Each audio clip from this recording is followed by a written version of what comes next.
2, 1. Hey Lethal Weapon fans, I've got the guy with the big heart, the big brain, and obviously the big hair. Definitely stay tuned after that opening because we've got Johnathan Fernandez. Let's go! You're tuning into the destination for TV superfan discussion, AFTERBUZZ TV. And now, let the buzz begin. Oh. Hey everybody, welcome back AfterBuzzers. I know you guys just saw the crew here. This is a little bit different because now it's one-on-one time with my buddy here. We're so far away. I know, but it's okay. It's just right there. Okay. So as you guys know, we just recapped the episode. So right here, we're just gonna get more to know our favorite guy, Scorsese, who is obviously this beautiful man here. Johnathan. So many ahs flying everywhere. Hi, what's up? So great to be here again. This is great. I know it's been a hot minute because season 1 was a while. No, it wasn't like a huge while ago. It feels like forever ago. Yeah, especially for you guys because you guys are almost done filming.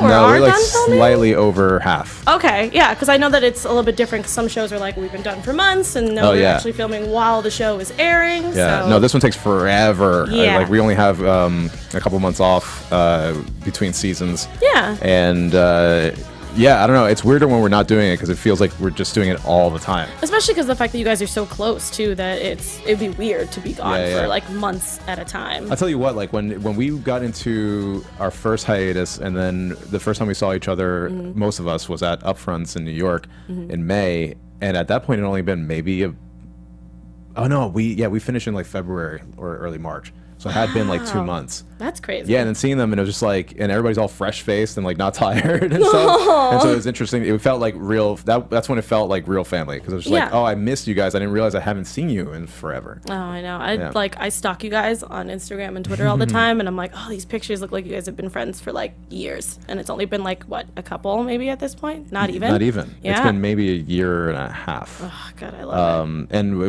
Michelle Michener, who plays Bailey on the show, when she came to her first table read, which was at the time episode 102.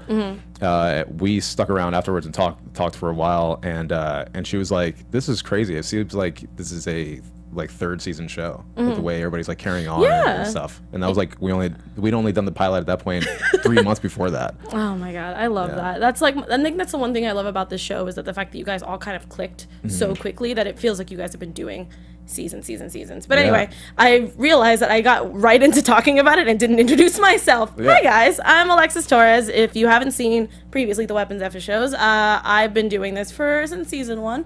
But you guys can find me all over social media at atorres890. That's ATORRES 890. And Johnathan, just in case if people don't know where they can find you, where can they find you on social media? Everything is the same. It's at JTHAN, JTHAN Prime, like Optimus, if you're into that. I realized I should have done Johnathan Prime because JTHAN is a little abstract, but I like it though. It's different. Yeah. I like it. I don't know. But we're pretty much just going to be talking about the episode as much as, not as much as a whole, but if you didn't see the episode, we found out a pretty big thing in this episode that has to do with your character. Yeah. How have you not seen it yet? What's happening? I know. So hold on. So I just wanted to get into it real quick. How did you feel when you got the script that you were going to get it's not like a huge episode, but it's huge to us because we get a glimpse into Scorsese's life a little bit. Yeah, it felt huge to me. Yeah. Because usually I come in for, a couple quick functional scenes, but I've been lucky enough to have scenes where I get to have a lot of fun, and the jargon and the medical stuff is all kind of just, filler. But the real fun is like, I always have a game in the scene, which is great. And this time around, it's like, oh, here's more. And so like when my wife and I read it together, and I'll never forget it because like Miller, told me, I think in July, he was he was like, hey, there's a big Scorsese story where he's like part of all the storylines, 208, and at the time we were in the middle of 203, and so I was like, oh, I can't wait. And then he was telling me, because like I had a deleted scene that got deleted from the first episode of the season. So he was like, dude, don't worry, it's for time, because there's so much Mexico stuff that had to get like figured out. Those 2 episodes were insane. And so there's a lot of stuff that we ended up having to cut, unfortunately / fortunately, because you always have to kill your darlings when you do this kind of work. And but yeah, he told me, and then when and then maybe in the middle of like 206, he mentioned it to me again. He was like 208, 208, and I was like, all right. Jeez, he was just keeping you on your toes until you got the script for Yeah, 208. and even 206, I was like so excited about, because when I read that and had the all the juicy stuff with Bowman and Bailey and me getting in between that. Oh, I have so many qualms with this, because the fact that, one, I love Bowman and Bailey. I also love, again, we got a little nugget of information that Bailey is dating somebody. Yeah. But I also love how that...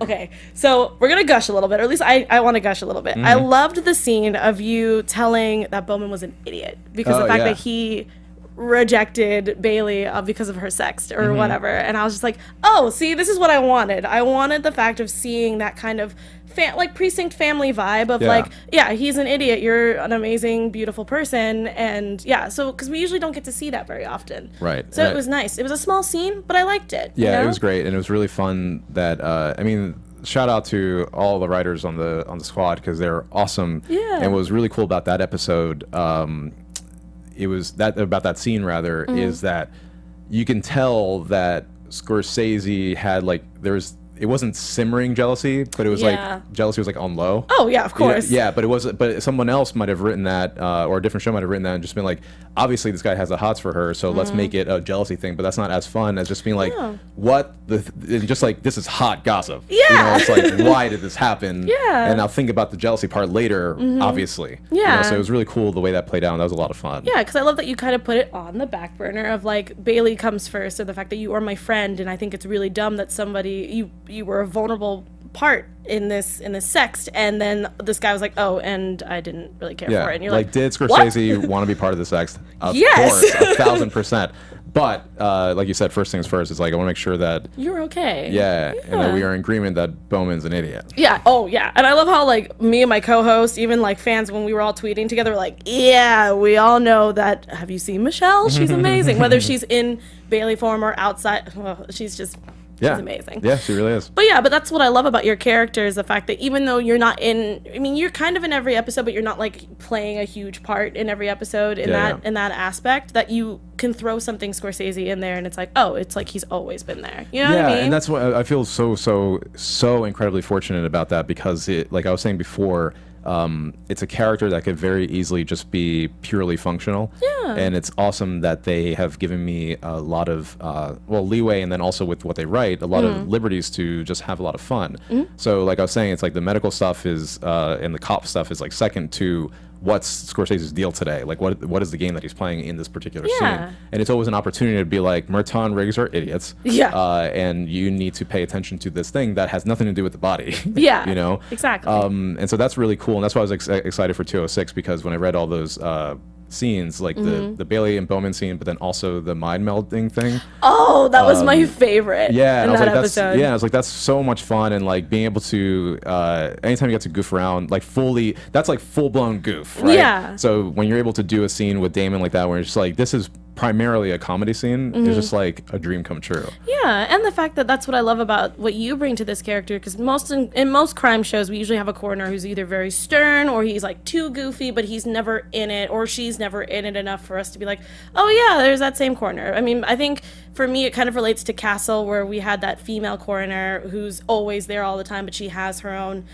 shtick and is also integrated with the story a lot. Yeah. So that's what I love about you, is the fact that you can still bring your sense of humor into it, and you stand out. It's not just like, oh, I'm in the background, you know, I don't know, eating a sandwich, and just be like, oh yeah, dead body. Yeah. You know what I mean? Which is like, what Miller has said from day one, which is like I was saying, I'm so fortunate about that, because it could very easily be that, but then at the very least, he's like, I want you to stick out a bunch. Yeah. So like, do your thing. Yeah. You know, and lean into all those comedy instincts, especially when you have a guy like Damon in the room. It's hard to just like turn it off. Yeah. Yeah. No, and that's why Scorsese is like my top characters. I mean, I love the boys, like I love them, but like I think I've always had, like, I still miss Cruz. I wish he was still in the show. Yeah. You know, but I think it usually goes like Scorsese, Riggs, Bailey, and then everybody else. Oh, And then wow. Damon's at the very, very bottom for not because your acting's great. That's why it makes me upset to put you at the bottom. Yeah. But He has to get his ego checked every once in a while. hey, I'm okay with it, and I rather like I want it to be Scorsese every time, especially when he's like, you just gotta talk to her or something like that. I'm like, yes, he gets it because he's a mature human being. Sorry, it's not about that. It's not about him today. But we get to see a pretty huge part of Scorsese in this episode, and we get to learn his actual name, which I actually kind of forgot about because I'm so used to hearing Scorsese. So when they're like, oh, your name, if you haven't seen the episode, spoiler alert, but his name is Bernard. Oh, it's out there. It's like, oh, man, there it goes. It's gone now. But I mean, Yeah. obviously, if you've already watched the episode, this is not news to you. Yeah, you wouldn't be watching this otherwise, right? Yeah, Probably. exactly. Yeah. Well, I mean, we've actually had some people in our after show chime in. They're like, we're just here for support, but we're also not listening because we haven't seen the episode yet. What? Because we air East Coast. as the West Coast is playing. Right. So a lot of them are like, we They can't. They should just wait. That makes no sense. They're just really awesome supporters who want to hang out with us. I get it. Yeah, like, because yeah. they want to hang out live, so I understand. Anyway, but yeah, what were your thoughts when you read his name? I guess I didn't really answer your question before, and when my wife and I, when we read the script the first time, Yeah. we read it together in our kitchen table, and I had to like stop what I was doing Yeah. to turn the air conditioning on because I was sweating. What? Because it was so much fun. I was just like, oh my god, this is so much fun. He gets to do so much fun stuff. Yeah. And the name, I thought it was like as perfect as possible. Right. Because spoilers abound. Sorry. But it was cool. Like when people started guessing, I was like, I don't think you're gonna guess it. It's Nope. like it's like was perfectly way off. Yeah, it's like perfectly random, and it's like not popular, but also not crazy. Like I was saying to you before, like it's not like Caesar or anything No, like no, that. no. But it's also antiquated, and I thought they really did a good job too of just being like, oh yeah, it got mentioned. Yeah, it was in passing, and I Yeah. wasn't ready for it because I was writing my notes like I usually do, and I was like, wait, go back. Like my husband was watching it with me, and he was like, wait, did they just say his name and you just like didn't hear it? And I was like, nope, I need to go back now, and I had to like rewind and I had to re-listen because it's literally just like, oh yeah, thanks Bernard or something like that, and I was just Yeah, like, yeah. I don't know. What? Yeah, and I really like also that they didn't really just like shoot for hitting an immediate home run with it. Yeah. Because then it's like, we're trying to make this show last as long as possible. Well, So it's like it's cool to keep it in the back pocket of just like it's gonna come up in another Mm-hmm. way that's really fun instead of just like one big way and then not or practically unusable for the rest of Yeah. the season or Yeah, yeah. two or however many remainder seasons. But I also love the fact that it was also really settled, just like it was also settled in the pilot of the fact like, oh, I keep forgetting you guys keep calling me, or Scorsese, oh, they yeah. call me that because I'm a film buff or whatever. Yeah. And it was just like, okay, and we just completely didn't even notice that, and then now that it's actually happening, you're like, oh, okay, I can see why they named you a different nickname, and the fact that Damon Wayans actually even says that in the episode, he's like, Bernard. Oh yeah, that's why. Okay, all right. And I was like, all right, it's Yeah. not nice. And I then like also the we name. still have the surname in our back pocket. Yeah. Which I know. Oh, And yeah. the writers know. Yeah, I don't know his name. I don't think most of the cast knows. Like Chandler, I think knows. 'Cause I think I told her. That makes sense. Yeah, but I think but so we still have that part of it, and it's really it's just a fun. I don't know. It's fun. It's really fun to see it there's both. nothing Yeah. wrong with that. I And love also that. wasn't in the first draft of the script. It was a different name than Bernard. Yeah, So which- it was Percy. Which is too cool because it might be Percival, which is awesome. Oh, that would have been really or cool. Perseus. Literally any like all the I would have been okay with Perseus. I think I would have been totally fine. yeah, with Clash that. of the Titans. Yeah, Right? Like it's too cool for Scorsese, I think. But I would like that. That's Yeah. why, like, as I was telling you earlier, I wanted it to be Xavier because I wanted to call you Professor X, Which would be incredible, Which I I'm think. like, yeah, I would have totally done that. And I think I mentioned that to somebody. Oh, I mentioned it in the after show. They're like, oh, okay, you're just letting your nerd flag fly. I'm like, yeah, Yeah, because yeah. he's okay, fine, whatever. Yeah. I get it. I But did make yeah. a joke on online or on Instagram saying that I'll give you a hint. It's not Miranda. Oh, come on. That'd be insane. Yeah. I mean, I can see people getting, like, if it was like a girlish name, that I feel like it would start like a whole different type of making fun. So I'm glad that we didn't have that. Oh, 100. That's so antiquated. Yeah. So it's like, Ashley or Leslie or whatever. That'd be an antiquated joke. So I'm glad that we didn't do that. And then also, it it would have been fun for it to be, like Martin or Roger or something like that. Yeah. But I think that would only be like, it doesn't have any legs really. It would just be like the first initial thing, and then that's it. Or I was hoping that if they were gonna get a name for you, that it would be like Mel, like right, like, yeah, for, like, or like Mel Danny, Gibson, something like that, or something like that. One idea that a fan, I forget if it was tweeted or something, but they were like, it'd be cool if this is how he's revealed that he's Chris Rock's character from Lethal Weapon 4. To have that name. Oh, I didn't even think about Yeah, that. I was like, oh, that would have been. Oh, that would have great. been really cool. Yeah. It's okay. We'll save it for another time. Maybe we'll just get another Yeah, person it might who's still supposed just to be. happen. Yeah. Oh, I like that. Yeah, because I was gonna ask you like, what if you could name Scorsese, not Bernard? What would you name him? Yeah, I really think that Bernard like knocks it out of the park, because it is just, it's slightly unusual and also off the beaten path, but then also middle of the road enough for it to make sense. Yeah. And like I was saying, like Percy's too cool, I think, Yeah. and then everybody's kind of expecting something really mundane like John or Brian or Luke or something, and then on the other side of that, like Xavier or Caesar or Something a little bit more extravagant. Yeah, I think like everybody's kind of expecting that, so I think Bernard really is like, what? Yeah. Like it's the perfect kind of like reaction, I think. Yeah, because I can feel like people would be like, oh, I can see him as a Bernard, and also seeing it as, oh, Bernard, that's weird. Let's name you something else. Yeah, or something else like super famous, like James Bond or something. Yeah. Like So if Scorsese's name was James Bond, that'd be outrageous. I'd be like, why did you change it? But okay, that's fine. Yeah. But I don't know. I enjoyed it. I think my guess when we did our name guess here at AfterBuzz, I think I picked either Jerry or Steve, like something really simple. Yeah. I can't remember what my other co-hosts did. If you guys remember, you should put it in the comments and see Yeah. if I mean, I don't think they got close to Bernard. I don't think anyone's ever gonna get That's that. a name that literally nobody ever thinks about. Nope. Yeah. Yeah. I don't know any Bernards in real life. Nope. I know a Bernice, but Oh. she's like in her 70s, so Yeah. that makes more sense. No, she's like in her, like she's like 75. She's like one of my grandmother's like friends, and I was Yeah. like, huh, look at that. I don't know Bernice nor Bernard. No, nobody at least under the age of 50. Yeah. I know that's like a Bernard or a Bernice. Totally. I do know a Bernie, but I don't know if that's his actual name or if it's a nickname. I don't know. Now I have to look it up now. Yeah. Or It's gonna Bernie bother me. Sanders. There's that guy. I mean, yeah, we have him. Yeah. But also doesn't help because he's also kind of in an older Totally. age. So I was like, but I still think that your name fits. Yeah, agreed. So I like that. But obviously the big thing in this episode, besides finding out your name, was that the fact that you are still writing.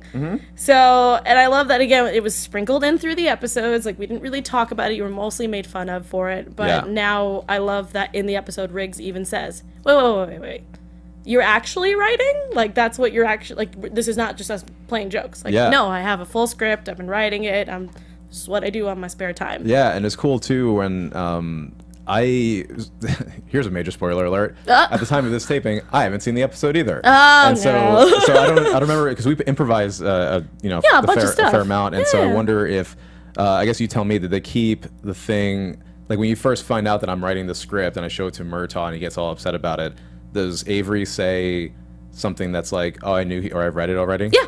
Yeah. Yeah, And so that's like the running joke in the episode is that he Right. read it already, and everyone's like, "What? When did you have time?" He's like, "I did it, and it's awesome. You should Yeah. do it. You should take your time and read it." Yeah, because I was pitching to them too. It's like, he should call me out on like why I have it on my person at the precinct. Yeah. Yeah, it was and so awesome. yes, I had this joke at the time though. It was like, well, it's Los Angeles, so why wouldn't I? Yeah, it makes Yeah. a lot of sense. Yeah, but it's just so funny how Los Angeles-y Scorsese is. And I like that. Yeah, You know, that that makes it's it more real, because that's like literally what we are surrounded by here in Los Angeles at all times. Like Yeah. every server and bartender and host and hostess has, like, you see the script in their back Yeah, pocket. and you it's know, awesome. Yeah, and he would be no different. So if like a perp came in that was like a producer, he'd be like all over that. Yeah. You know, it doesn't matter. See, that's an episode I'd like to Oh, see. yeah. Is him just being like, "Oh my God, you're this producer. I have this script that I want you to read." Yeah, and it's you like, might want to let me Scorsese. into this interrogation room so I could talk to this guy real quick. Yeah, like that's what I want. I think that'd be really, really cool. But I still liked the fact that you were doing. Also, I love mob story. Anything. Same. That's part of the reason I was so like sweating and hyperventilating when I first read it, because I was like, I also love everything mafioso related. Love it. So good. Yeah, and so just so seeing the script, seeing the name of the title of the episode. Forget about it. Yeah, and then also like the prop script that we had, has like 30 pages written, like some Yeah. absurd amount written in it, and it's called Arthur Avenue Crew. Really? And I was like reading through it, and it's just like great to see all those tropes, you know, like the forget about it and the Italian restaurants and the, you know, sleeping with the fishes, like all that stuff is just like so much fun, and it was really cool for that to be the base reality of the episode as well as the actual caper that's going on. Yeah, because I really love the fact that it wasn't a typical. I mean, we had our tropes and stuff like that, but I love that it wasn't a typical thing where obviously this doctor. It reminded me of kind of like A Whole Nine Yards, but in this aspect, it's obviously. I wasn't expecting that his wife would be right. The Yeah, killer. Castana, who's that awesome. Was awesome. Yeah, I she's really great. loved that, and it was a twist that I wasn't anticipating until it was like kind of slowly going forward. I was like, oh, okay, I see it now. That's great. And that whole like, oh, we fell in love and everything's fine now. I just wanted to get out of the mob, and it was really cool that it wasn't just like a bunch of people just saying like, oh, you should be ashamed that you're not in the mob. It was kind of like, no, everyone's kind of trying to get out. Yeah, we're trying to do our own thing. Yeah, and it was really cool. You know, especially in the beginning. I love the crime scene in the beginning of the episode because by the time Scorsese figures out and he like does the live fingerprint test and figures out that the gauze fingerprints is also from a guy from New Jersey. It's like that's the third thing that popped up that was like really weird. So like for a guy, it was just really tickled me that for a guy like Scorsese who's really writing the script in real life, and then all of a sudden he gets to this crime scene and sees like an overweight Italian-looking dude, and then finds out his name is essentially Tony Taboni, pretty much. So silly. And then sees that and just like right away that's like, whoa. What are the chances? I'm in Los Angeles. How this like crazy mafia thing like landed at my feet, and then he is from Jersey, and then the prints are from a guy from New Jersey. So it's like so many alarms are ringing. That's just like this is crazy. So it's cool to have been able to play. This is not just some other dead body. This means a lot to me, actually. Yeah. And the fact that he was able to go to Nikki and be like, oh my God, this is happening. You have to tell me more so we can add more and like fix the script and do that. Like it didn't even phase you. And I liked that it was just like, dude, there's a dead body. No. The script comes first. Totally. You know? And it was cool to see like Scorsese in his, like you've seen him in his professional element. Yeah. But you didn't see him in the thing that really gets him going, like that element. So it was cool to see him hanging out with Nikki and being in this like dingy like Italian restaurant, you know, just chatting and being and listening to all the mafia stuff, and it's like this is what keeps him going. Yeah, you know, whatever script he's working on, like that's the real fuel to his life. So it was really cool to see him get tickled by other things that aren't just, you know, vibrating bone saws. Okay, so if you could choose as an actor, if you can choose a mafioso movie either that's come out or that you know might be coming out or anything like that, like what would you choose as like that you would want to play? That I would want to be in? So past, present, future, is that right? Whatever. I mean, whatever you think is either that's like up your alley kind of thing. Yeah. Man, they're all so good. You know, but I think the one I've liked the most is a toss-up between Donnie Brasco, of course, and I mean, Goodfellas is great. Yeah. You know, so like I think, but with Donnie Brasco, what I really liked is like Johnny Depp was so good in it as, you know, this like tortured guy undercover. But the best thing ever for me was how Al Pacino was playing like just such a low status character in that. You know, so you have this like badass guy who was already the Godfather, and then you see him be like a mid-level capo in this movie, and see how he's tortured also because he knows he's just kind of like middling and he's not going to be the boss ever. But then we all know him as like badass Al Pacino, and seeing him balance those things out, I'm like, that'd be a really cool role to play. You know, because in some aspects you seem like you are the boss, but for the most part you're just like, you're literally middle management in the mob. Yeah, and I think for me, especially as a person who loves those type of stories, I would love to see like I mean, for us, I guess, as people of color, obviously most of the time you won't see us as like a mob. It'll be like a gang. But I would like to see like, you know, the fact that we have like the Black Donnellys kind of thing, but in this aspect, like a different part of Harlem that is just like we are half Black and half Italian, and we actually have our own mob going on. Like I would love to see them like, who are these guys? And it's like, no, we just moved here. We are still Italian. You just don't know like our history, and we're just like causing trouble. You know what I mean? Yeah, absolutely. Like I think that'd be really cool. That'd be awesome, especially because like there's something really interesting about the mob hierarchies. And how there are levels, and it's like really structured, where you don't have that with a gang. You know, there's like the alpha dog, and that's kind of it. Sorry, alpha male, and so it's like you're saying, it'd be really cool to see that blend, especially because like I think the like Cosa Nostra is like the only thing that has that. because then with like English gangs and Yakuza, and like the Russian ones, I don't know what they're called, but it's like they all don't seem as structured and as fun as the Italian ones. I just feel like I feel like it'd be really cool. I know that there would probably be a lot of different things that you have to bring to the script and the world and stuff, but I really think it'd be interesting to see like this neighborhood being rattled by a bunch of actual black Italians. Like I think it'd be great, and they're like, oh wow, they actually have all their stuff together and this and this, and they're causing trouble. Especially because in with Italy and Sicilians, who were darker than the mainland Italians. Thank you.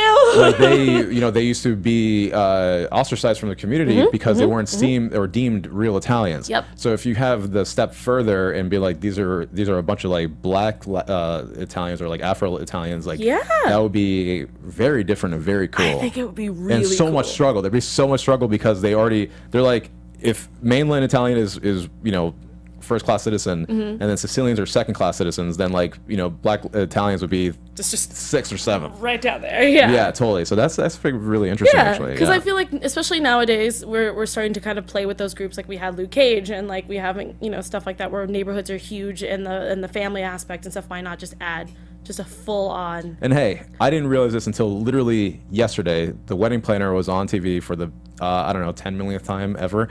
And I didn't realize I had to ask my wife to corroborate that J-Lo is playing an Italian person in that show, and she's Miss Puerto Rico, right? Like everybody in the world knows that she's Puerto Rican. Yep. And her name, Mary Fiore, which I did not know before literally yesterday.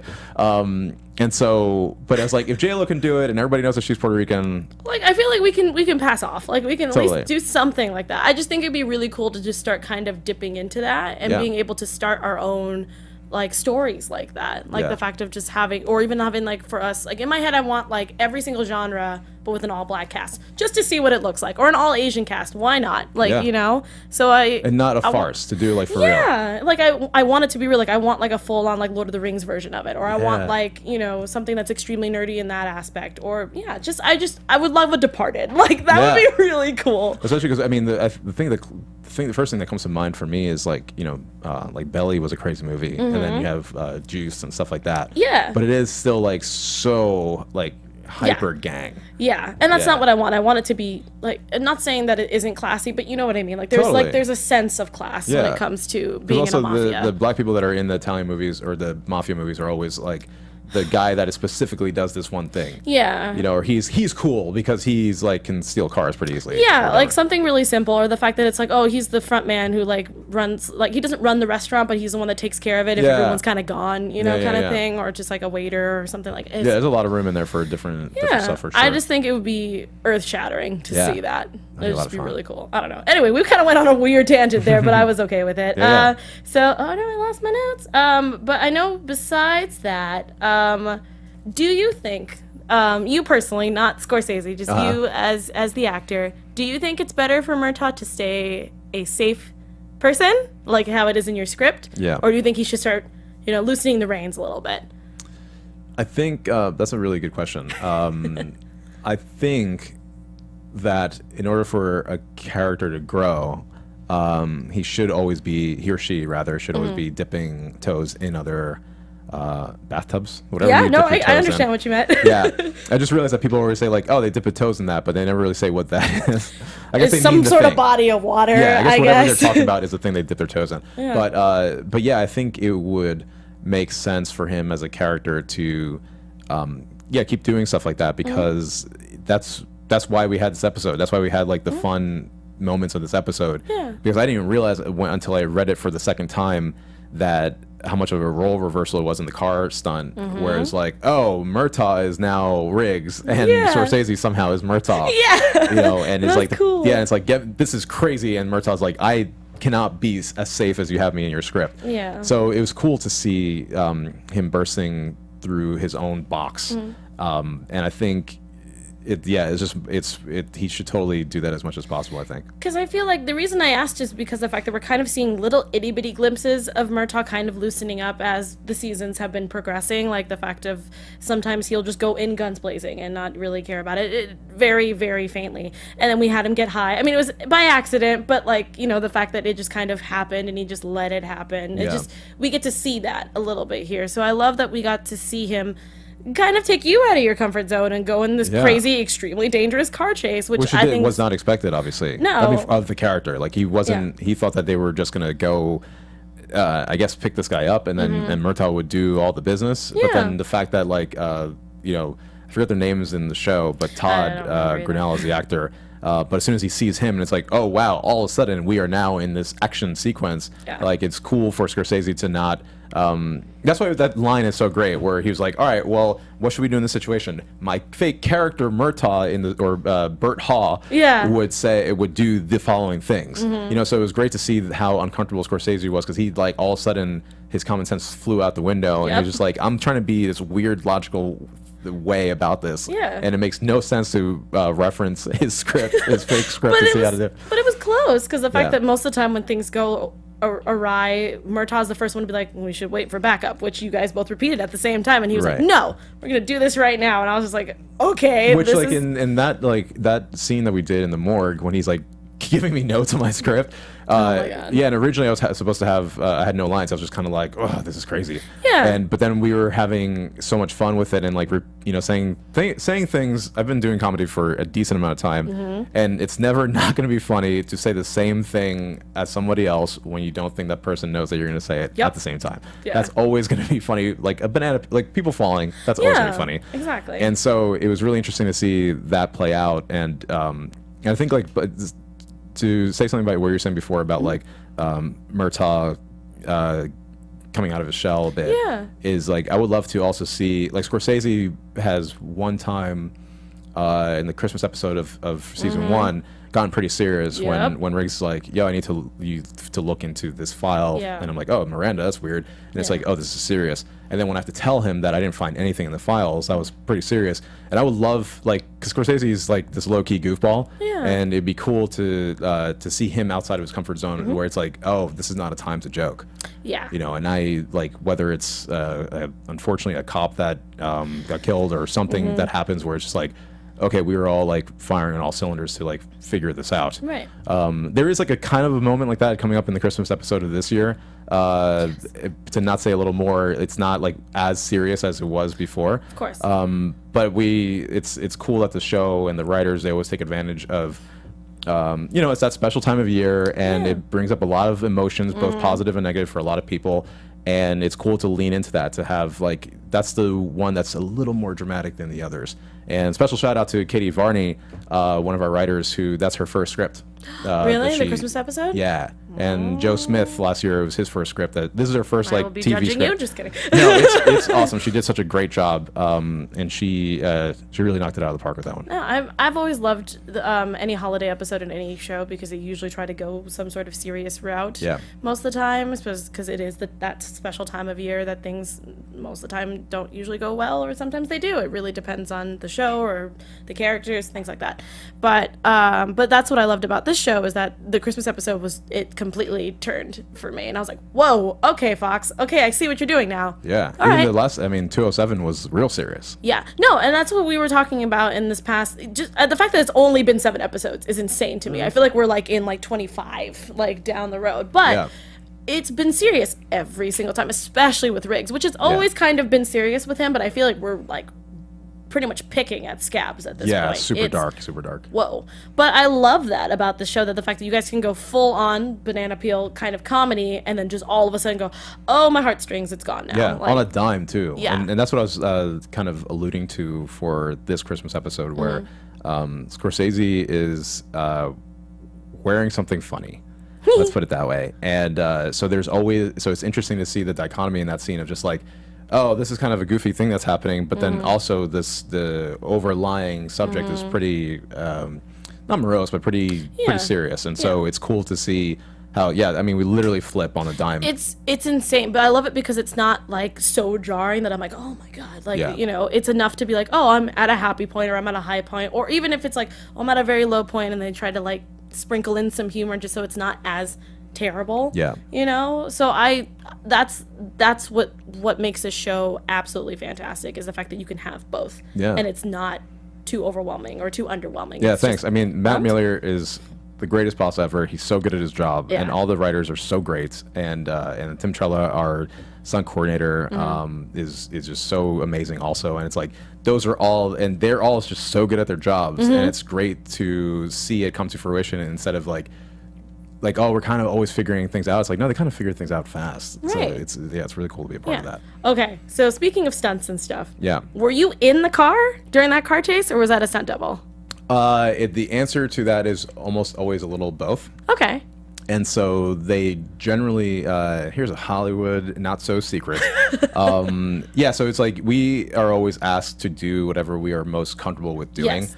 And in that particular case, I was like, Tim Trella, our genius stunt coordinator, told me after we filmed it that he was like, man, I hope that they could find a take where you are not obviously delighted to be in the car, like, because I'm supposed to be terrified. Yeah. But he was like, I could see like a hint of a smile, like in some of your takes, and I mean, it was great. It was really cool because, like, they closed off this entire street in the middle of Hollywood for us. Yeah. And Tim was driving this like huge truck that had a flatbed, and then half of the Crown Victoria was on the back of it, just like the front half, or the back half rather. Yeah. And then we literally took off down the street. I don't know how. At least 60 miles an hour, I'm guessing. Jeez. Probably more. Yeah. Which in a normal street is super fast. Yeah. And then Tim would like slam the brakes and do like the full turn, and we were in the car for all that stuff. Oh my God. So, and like Tim said, it was like I was having the time of my life. I was like, and I'm always we have this running joke, Tim and I, where he knows how badly I want to get into stunts and stuff like that, because me and my brother have been jumping off cliffs into water forever. Oh yeah. And we've gone skydiving, and we like doing all that stuff. All this dangerous stuff. So, I'm always asking Tim all the questions about like how the stunt works, and he's shown me. He's always like, I got a clip to show you, and he shows me like like when the actor who did the stunt for Gideon last year when he jumps into the ravine. Yeah. Like he's shown me the dude doing that. I was like, this Antal is the name of the stunt guy. He was so great. Yeah. And so every time Tim sees me, he's like, hey, we're getting your harness ready for a stunt. I was like, shut up.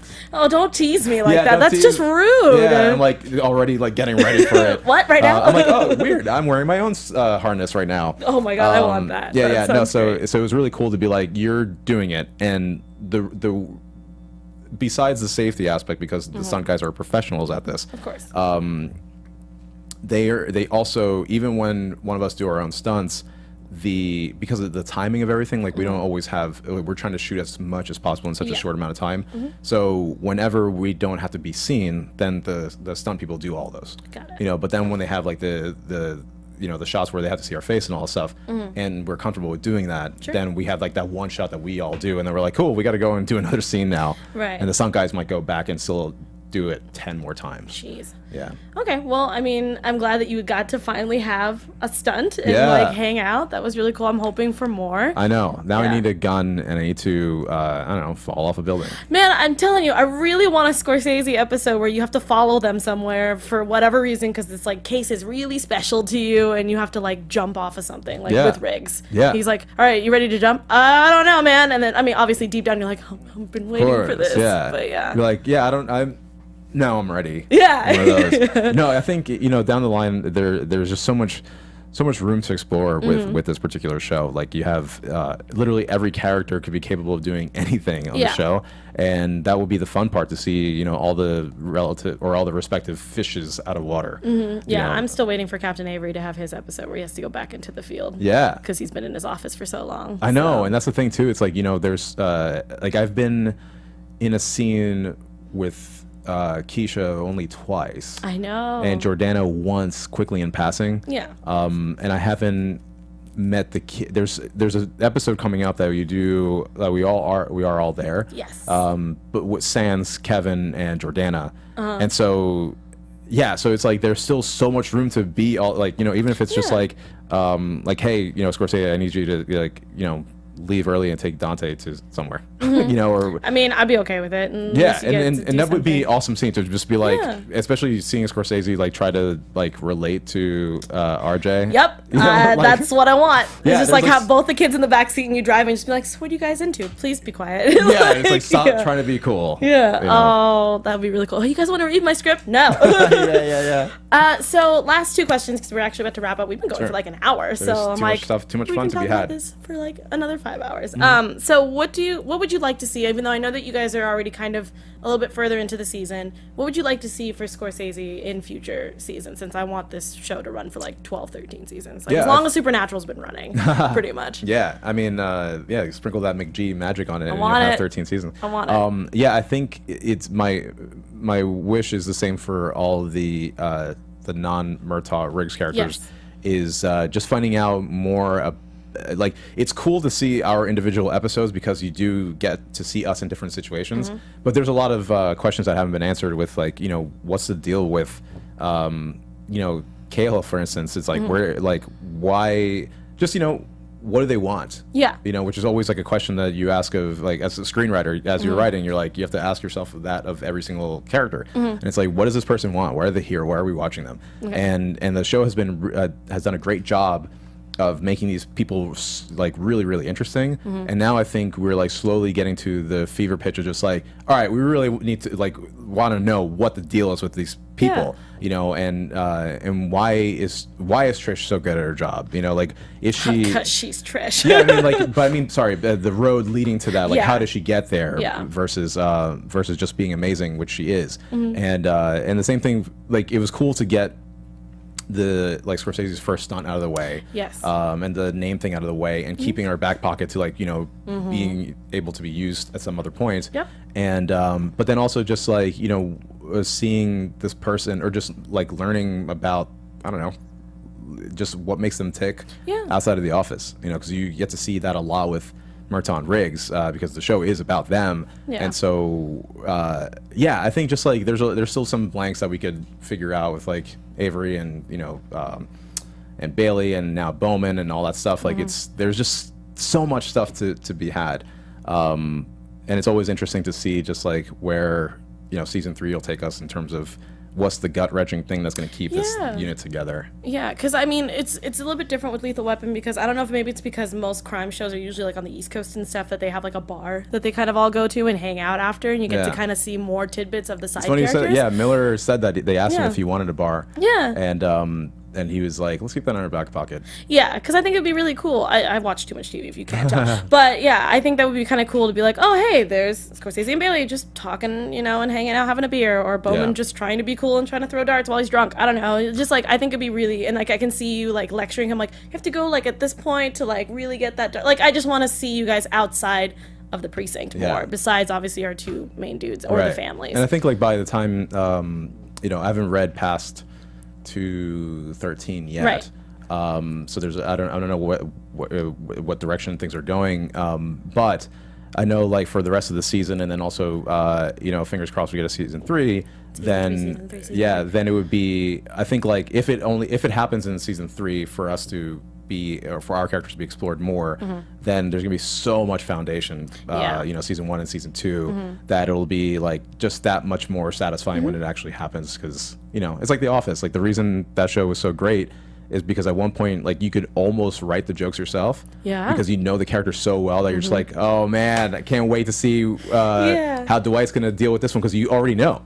Like, you know that it's like, as soon as he walks in and it's already been set up, you're like, this is gonna be funny because Dwight's character does this all the time. Yeah, because I want to start seeing people, you know, go, oh, I'm more of a Scorsese, or I'm more of a Bailey, or I'm more of a Bowman, or something. Because I mean, obviously we have our friends that might be a little bit more Riggs and a little bit more Murtaugh, or something like that. But I want to know so much about our side characters that we can like all go as like a group, you know, like cosplay or something, and just like hang out. You know, speaking of cosplay, there's always I seen you at a convention once. Thank you. That was really awesome. And because I go to a lot of conventions. Yeah, you do. And now it's a thing. People come up to me, and they ask me if I'm dressed up like the guy on Lethal Weapon. Yeah.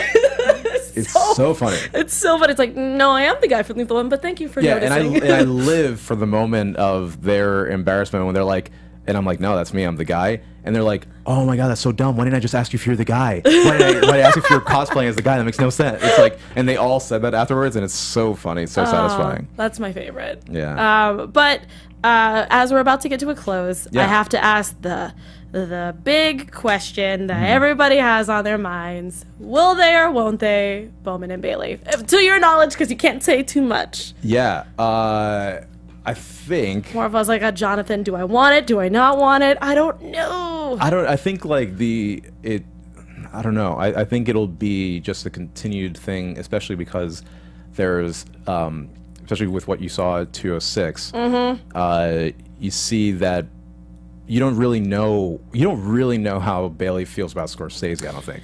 Yeah. Like, you can't tell how much of it is like a hard no, or if it's just like, oh, it's no because like we're at work, we're at and work. it's weird, and I don't know your deal. You're lurking in the morgue all day long. Yeah. You know, so it hasn't been, to my knowledge, like a hard no yet. Yeah. And then the Bowman thing, everybody's really pushing for, but they haven't really explicitly they've just been friends. No, it was a one-time thing where kind of like some people were like, I know we need to wrap, but like the shippers obviously in this show are huge right now. So like the fact that there's even just like a tiny especially little because Bowman spark, made Bailey smile that one time. Yeah, you know? And of course all of us were like, well, there it is, done deal. Everybody, they're gonna get together by the end of the season. Yeah. Yeah, no, there's still more in there, and you'll see as the episodes come out that there's still, like, Scorsese still thinks he has a chance, and especially with like, keep going, Scorsese. I'm proud of you. Yeah, and there's a lot more instances of just like you know, them or Scorsese and Bailey together. Yeah. And so I don't know, it's still just kind of like all over the place. I just wanted to know if you were like, no, I hardcore ship these guys, or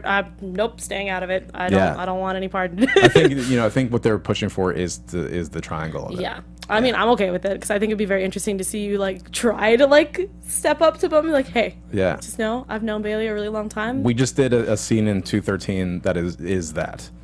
And it is that kind of thing of just like, it's one of those, it literally is like, Bowman, what are you doing here? Yeah. It's literally that. And that was a lot of fun because Andrew, I love that guy. Andrew is so nice and so Australian, and and it's really cool to, like, I felt at the end, I literally apologized because I'm like, I'm sorry I was such a jerk to you, like, in the scene. But it's great. Oh, I'm so glad. I'm really sad to say this, but this is it. We're done. We're having too much fun. I know, but thank you so much for coming to hang out with me. Pleasure. I'm hoping that you get to come back later on in the season. Yeah. Question mark? Totally. Yeah, because I definitely want you with the whole crew and everybody. I think it'd be really fun. It's so hard to get us all in one room. No, it's tough. We're all busy. This is LA. Everyone's got stuff going on. Yeah, so it's totally cool. But maybe we should try to. I mean, this, Lord knows there's enough space. Yeah, no, we can fit like 5 people back here, so I would make it work. I'll work my magics. Yeah, yay! So again, for anybody who doesn't know where they've been hiding under a rock or something, where can they find you? Please follow me on Instagram and Twitter, JThan, JTHAN Prime.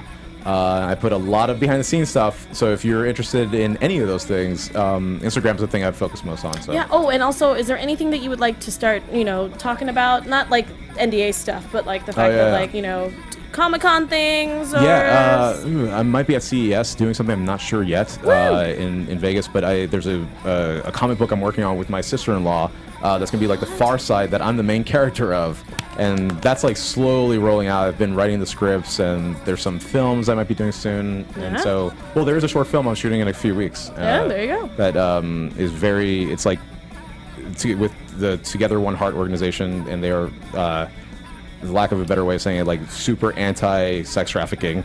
That's their thing, and the movie has something to do with that, just to show a glimpse of the horrors that happen with that. And so it's like cool. You'll see me be very serious. Oh boy. Yeah, so it'd be really cool.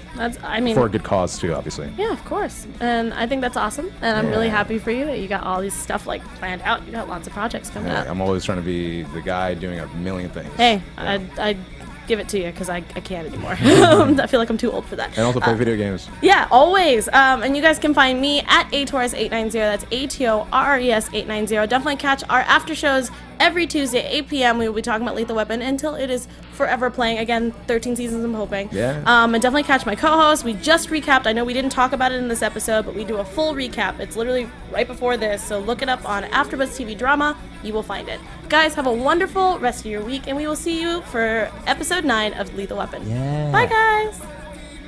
From executive producers Maria Menounos, Kevin Undergaro, Phil Svitek, and the entire AfterBuzz TV staff, we would like to thank you for listening to the AfterBuzz TV network. To watch or listen to other after shows and post comments or questions, be sure to visit AfterBuzzTV.com. I'm Sir Richard Wentworth, and this has been a presentation of AfterBuzz TV. Buzz you later. The views expressed herein are those of the host only and do not necessarily reflect the views of AfterBuzz TV or its owners or principals.